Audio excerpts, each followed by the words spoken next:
BJP గెలిస్తే రాజ్యాంగం రద్దవుతుందన్నారు AICC president Mallikarjuna Kharge. Modi పాలనలో దేశంలో మునుపెన్నడూ లేనంతగా పేదరికం, నిరుద్యోగం పెరిగిందన్నారు. కూటమి గెలిస్తేనే దళిత గిరిజనులకు మేలు జరుగుతుందని చెప్పారు. దేశంలో రిజర్వేషన్లు ఉండాలంటే కూటమిని గెలిపించాలన్నారు కాంగ్రెస్ నేతలు.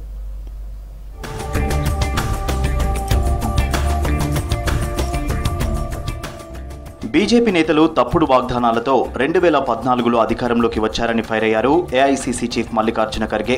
10 ఏళ్లు అధికారంలో ఉన్నప్పటికీ నిరుద్యోగం, ద్రవ్యోల్బణంపై మాట్లాడటానికి భయపడుతున్నారని విమర్శించారు. జార్ఖండ్లో ఎన్నికల ప్రచారంలో పాల్గొన్నారు ఖర్గే. మోదీ గతంలో ఇచ్చిన వాగ్దానాలన్నీ కేవలం నినాదాలుగానే మిగిలిపోయాయని ఎద్దేవా చేశారు ఖర్గే. लेकिन मैं पूछना चाहता हूं मोदी जी को, और 55 साल का हिसाब तो हम देंगे, तुम 10 साल का हिसाब दो, क्या इस देश के लिए तुमने किया? जो हमने बनाया वो एक एक करके आप बेच के खा रहे हो। शर्माईदार को आप जमीन दे रहे हो, लकड़ी दे रहे हो, पानी दे रहे हो, और गरीब जनता को लूट रहे हो. ఇండియా కూటమి గెలిస్తేనే రైతులకు న్యాయం జరుగుతుందన్నారు కాంగ్రెస్ సీనియర్ నేత జయరాం రమేష్. కాంగ్రెస్ మేనిఫెస్టోలోని కిసాన్ న్యాయ్కు ప్రత్యేక స్థానం ఉందన్నారు. మోదీ సర్కార్ 10 ఏళ్లలో అన్నదాతలకు ₹1 కూడా మాఫీ చేయలేదని విమర్శించారు.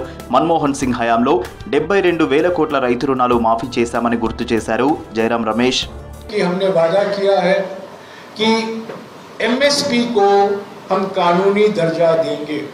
और हमने ये वादा किया है कि एमएसपी के लिए एक विशेष कानून बनाया जाएगा और स्वामीनाथन आयोग की सिफारिशों के आधार पर संपूर्ण खेती की लागत और उसको 1.5 गुना बढ़ाकर उस स्तर पर एमएसपी हम तय करेंगे.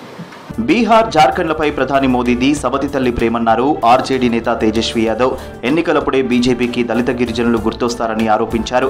మోదీయే ప్రపంచంలోని అత్యంత అబద్ధాలు చెప్పే ప్రధాని అని విమర్శించారు. జార్ఖండ్లో ఎన్నికల ప్రచారంలో పాల్గొన్నారు. ప్రజలు విద్వేషాన్ని పెంచే బీజేపీకి బదులు ఉద్యోగాలిచ్చే కూటమి గెలవాలని కోరుకుంటోందన్నారు తేజస్వి యాదవ్. సుభాష్ చంద్రబోస్ जी ने नारा दिया था जब जय हिंद फौज बनाया था, तुम हमें खून दो मैं तुम्हें आजादी दूंगा. हम मोहनपुर की जनता से कहना चाहते हैं, तुम हमें वोट दो मैं तुम्हें नौकरी दूंगा. ये नौकरी ट्रेंड करेगा, नौकरी ट्रेंड करेगा, नफरत ट्रेंड करने वाला नहीं है. नौजवानों को नौकरी मिलेगा फटाफट फटाफट फटाफट. अब भाजपा हो गया सफाचट सफाचट सफाचट.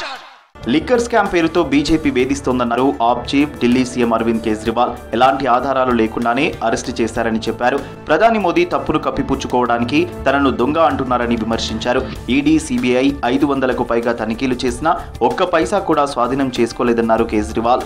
एक बड़ा प्रश्न ये उठता है कि अगर 100 करोड़ का 1100 करोड़ का घोटाला है तो कहीं पैसा रखा तो होगा कहीं पे. इन्होंने 500 से ज्यादा रेड मार ली, कहीं इनको एक चवन्नी नहीं मिली. प्रधानमंत्री जी ने कहा कि सबूत इसलिए नहीं मिला, रिकवरी इसलिए नहीं हुई, कोई भी पैसा इसलिए नहीं मिला क्योंकि केजरीवाल अनुभवी चोर है. तो पूरे देश के सामने कल प्रधानमंत्री जी ने कबूल किया कि शराब घोटाले में उनके पास कोई सबूत नहीं है. आपके सारे सीबीआई ऑफिसर्स निकम्मे हैं, आपके सारे ईडी ऑफिसर्स निकम्मे हैं. బీజేపీ గెలిస్తే రాజ్యాంగం, రిజర్వేషన్లు రద్దవుతాయంటున్నారు కూటమి నేతలు.